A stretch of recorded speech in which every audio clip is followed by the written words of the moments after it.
Hello friends, today I will be giving you the explanation of chapter Nazism and the rise of Hitler. If you like, subscribe my channel and press bell icon. Nazism and the rise of Hitler. The Allied powers, the UK, France, the then USSR and USA. Axis powers, Germany, Italy and Japan. Central powers, Germany, Austria-Hungary and Turkey, Ottoman Empire. Genocidal war, killing of a selected racial group by the other.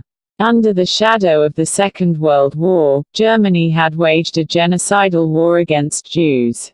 The number of people killed included 6 million Jews, 200,000 Gypsies, 1 million Polish civilians, 70,000 Germans who were considered mentally and physically disabled, besides innumerable political opponents.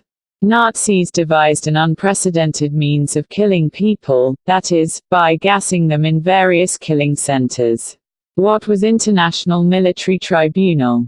After the Second World War, the Allied powers formed an international military court tribunal at Nuremberg to punish Nazi war criminals as they had killed number of innocent Jews, Gypsies and civilians. The Nuremberg Tribunal sentenced only 11 leading Nazis to death. Many others were imprisoned for life. Germany in the World War I. Germany, a powerful empire, fought the First World War 1914–1918, alongside the Austrian Empire and Turkey and against the Allies, England, France and Russia. All joined the war enthusiastically, hoping to gain from a quick victory. Many made initial gains by occupying France and Belgium. But USA's entry changed the course of the war. However, the Allies won the war by defeating Germany and the Central Powers in November 1918. Birth of the Weimar Republic and its failure. The defeat of Imperial Germany and the abdication of the Emperor gave an opportunity to parliamentary parties to recast German polity.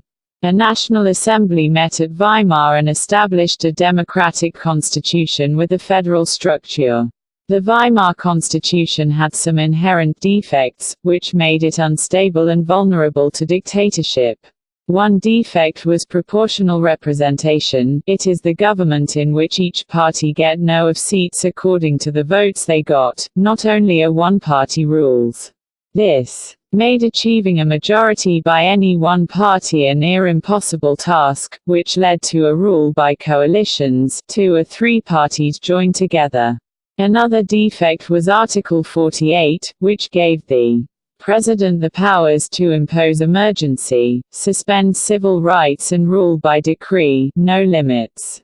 Within its short life, the Weimar Republic saw 20 different governments, lasting on an average 239 days.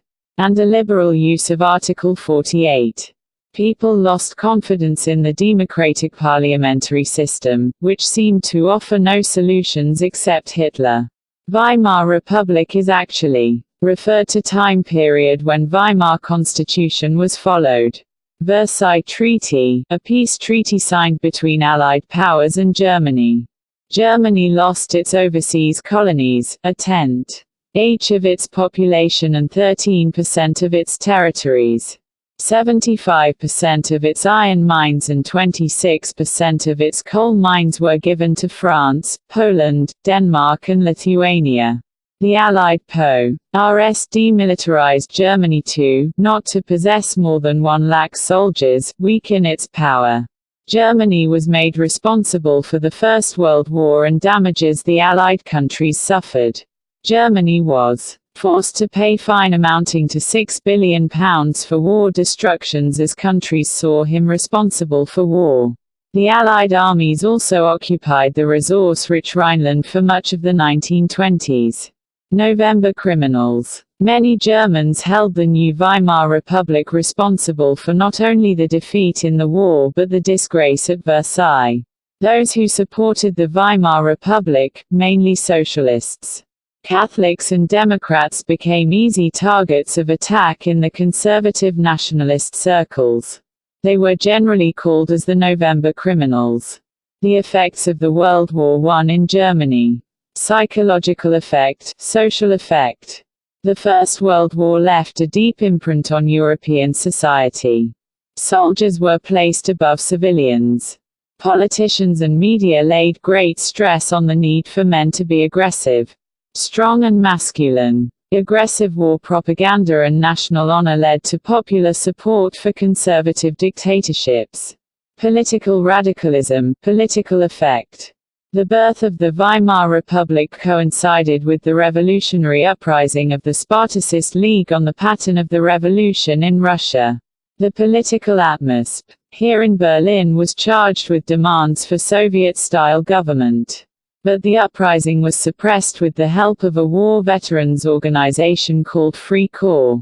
Economic crisis, hyperinflation. Germany had fought the war largely on loans and had to pay war reparations in gold. This depleted gold reserves. In 1923 Germany refused to pay, so the French occupied its leading industrial area, Ruhr. Germany printed paper currency recklessly. With too much printed money in circulation, the value of the German mark fell. In April the US dollar was equal to 24,000 marks, in August 4,621,000 marks, and in December 98,860,000 marks. This crisis came to be known as hyperinflation, a situation when prices rise phenomenally high. Economic depression and its impact on Germany. The years between 1924 and 1928 USA gave short-term loans to Germany. This support was withdrawn when the Wall Street Exchange crashed in 1929 in the USA. Fearing a fall in prices, people made frantic efforts to sell the shares. On one single day, the 24th of October, 13 million shares were sold. This was the start of the Great Economic Depression in the USA. The German economy was the worst hit by the economic crisis. By 1932, industrial production was reduced to 40%, workers lost their jobs, a number of unemployed touched an unprecedented 6 million. Germans hung placards around their necks saying, "Willing to do any work." Unemployed youths took to criminal activities and total despair became commonplace. The middle classes, especially salaried employees and pensioners, saw the savings diminish when the currency lost its value. Proletarianization, fear of becoming poor.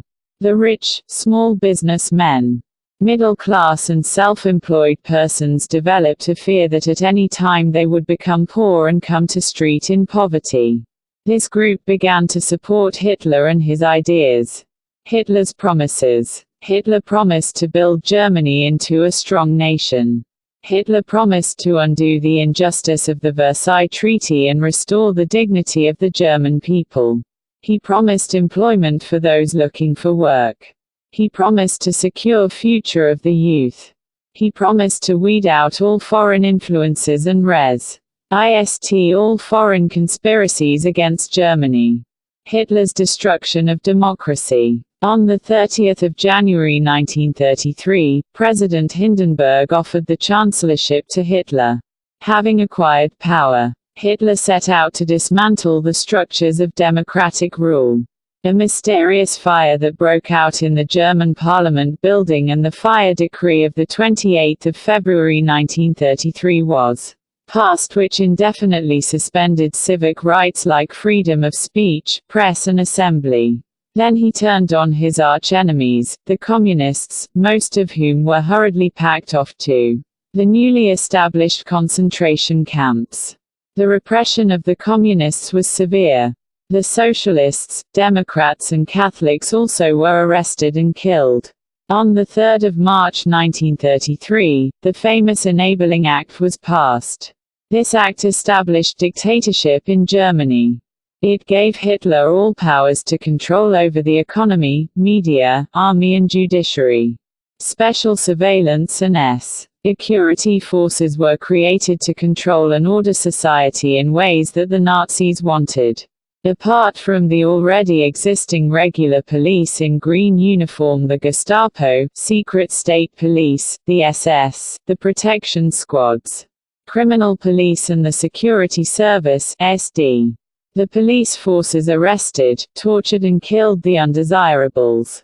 Reconstruction of German economy by Hitler.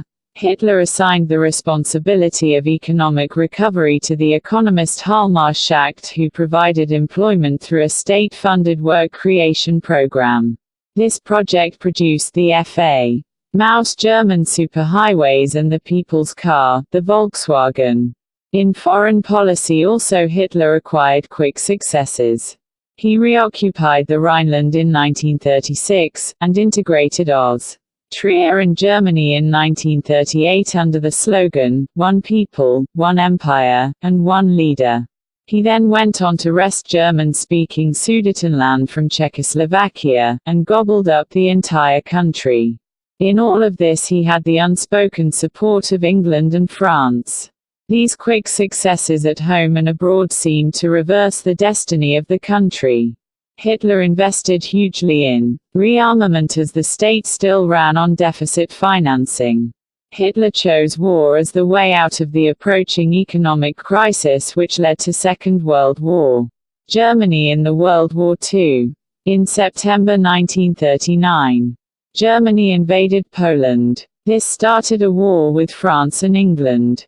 In September 1940, a tripartite pact was signed between Germany, Italy and Japan, strengthening Hitler's claim to international power. Hitler moved to achieve his long-term aim of conquering Eastern Europe. He wanted to ensure food supplies and living space for Germans. He attacked the Soviet Union in June 1941. In this historic blunder Hitler exposed the German Western Front to British aerial bombing and the Eastern Front to the powerful Soviet armies. The Soviet Red Army inflicted a crushing and humiliating defeat on Germany at Stalingrad. Japan was expanding its power in the East. It had occupied French Indochina and was planning attacks on U.S. naval bases in the Pacific. When Japan extended its support to Hitler and bombed the U.S. base at Pearl Harbor, the U.S. entered the Second World War. The war ended in May 1945 with Hitler's defeat and the U.S. dropping of the atom bomb on Hiroshima and Nagasaki in Japan. Hitler's worldview, Nazi ideology, Nazi worldview, peculiar features of Nazi worldview. According to Nazi ideology there was no equality between people, but only a racial hierarchy. In this view blonde, blue-eyed, Nordic German Aryans were at the top, while Jews were located at the lowest rung. They came to be regarded as an anti-race, the arch-enemies of the Aryans. The other ideology of Hitler's was Lebensraum, or living space. He believed that NEW territories had to be acquired for settlement. This would enhance the area of the mother country, and the material resources to be used for Germany. Nazis wanted only a society of pure and healthy Nordic Aryans. They alone were considered desirable. Only they were seen as worthy of prospering and multiplying against all others who were classed as undesirable. Under the euthanasia program, Helmuth's father along with other Nazi officials had killed many Germans who were considered mentally or physically unfit. Many gypsies and blacks living in Nazi Germany were considered as racial inferiors. They were widely persecuted. Even Russians and Poles were considered subhuman and killed. Jews remained the worst sufferers in Nazi Germany. They had been stereotyped as killers of Christ and usurers. They lived in separately marked areas called ghettos. They were often persecuted through periodic organized violence, and expulsion from the land. The racial utopia and killing of Polish civilians. Genocide and war became two sides of the same coin in Germany. Occupied Poland was divided up. Much of northwestern Poland was annexed to Germany. Poles were forced to leave the homes and properties behind to be occupied by ethnic Germans. Members of the Polish intelligentsia were murdered in large numbers in order to keep the entire people intellectually and spiritually servile. Polish children who looked like Aryans were forcibly snatched from the mothers and examined by race experts. If they passed the race tests, they were raised in German families, and if not, they were deposited in orphanages where most perished. Youth in Nazi Germany. What happened in schools under Nazism? All schools were cleansed and purified. This meant that teachers who were Jews as seen as politically unreliable were dismissed. Children were first segregated. Germans and Jews could not sit together or play together. Subsequently, undesirable children, Jews, the physically handicapped, gypsies were thrown out of schools.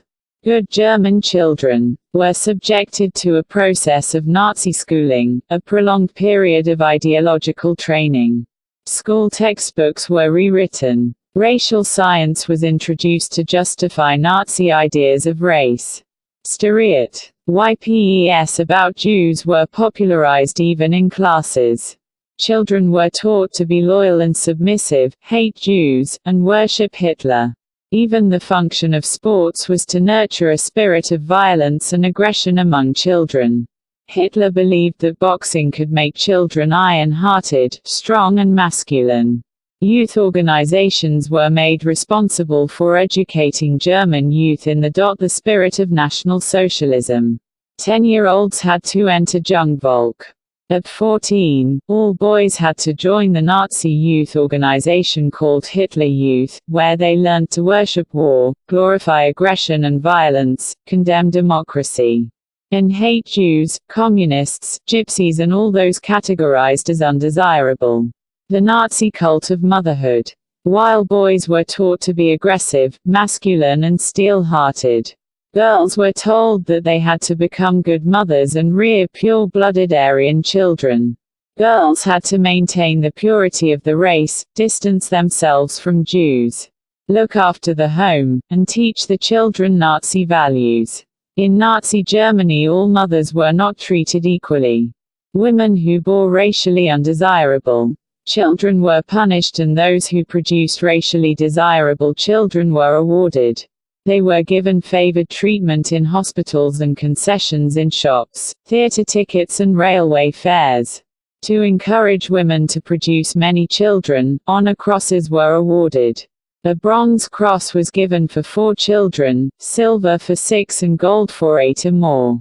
All Aryan women who deviated from the prescribed code of conduct were publicly condemned, and severely punished. Those who maintained contact with Jews, Poles and Russians were paraded through the 2WN with shaved heads and blackened faces. The art of propaganda. Why was Nazi propaganda effective in creating a hatred for Jews? The Nazi regime used language and media with care, and often to great effect. Nazis never used the words kill or murder in their official communications. Mass killings were termed special treatment, final solution, euthanasia, selection and disinfections. Media was carefully used to win support for the regime and popularize its worldview. Nazi ideas were spread through visual images, films, radio, posters, catchy slogans and leaflets. In posters, groups identified as the enemies of Germans were stereotyped, mocked, abused and described as evil. Socialists and liberals were represented as weak and degenerate. The Y were attacked as malicious foreign agents. Orthodox Jews were shown with flowing beards wearing kaftans. They were referred to as vermin, rats and pests. The movements were compared to those of rodents. How did the common people react to Nazism? Many people saw the world through Nazi eyes, and spoke the mind in Nazi language. They felt hatred and anger surge inside them when they saw someone who looked like a Jew. They marked the houses of Jews and reported suspicious neighbors. They believed that Nazism would bring prosperity and improve general well-being. But not every German was a Nazi. Many organized active resistance to Nazism, braving police repression and death. The large majority of Germans, however, were passive onlookers and apathetic witnesses. They were too scared to act, to differ, to protest. What did Jews feel in Nazi Germany? Charlotte Barat secretly recorded Jews' dreams in her diary. And later published them in a highly disconcerting book called The Third Reich of Dreams. She describes how Jews themselves began believing in the Nazi stereotypes about them. They dreamt of the hooked noses, black hair and eyes, Jewish looks and body movements. The stereotypical images publicized in the Nazi press them even in the dreams. Jews died many deaths even before they reached the gas chamber. Holocaust. Jews wanted the world to remember the atrocities and sufferings they had endured during the Nazi killing operations. They collected and preserved documents, wrote diaries, kept notebooks, and created archives which are called the Holocaust. On the other hand, when the war seemed lost, the Nazi leadership distributed petrol to its functionaries to destroy all incriminating evidence available in offices. The history and the memory of the Holocaust live on in memoirs, fiction, documentaries, poetry, memorials and museums in many parts of the world today. These are a tribute to those who resisted Nazism and a warning to those who watched the Nazi crimes in silence.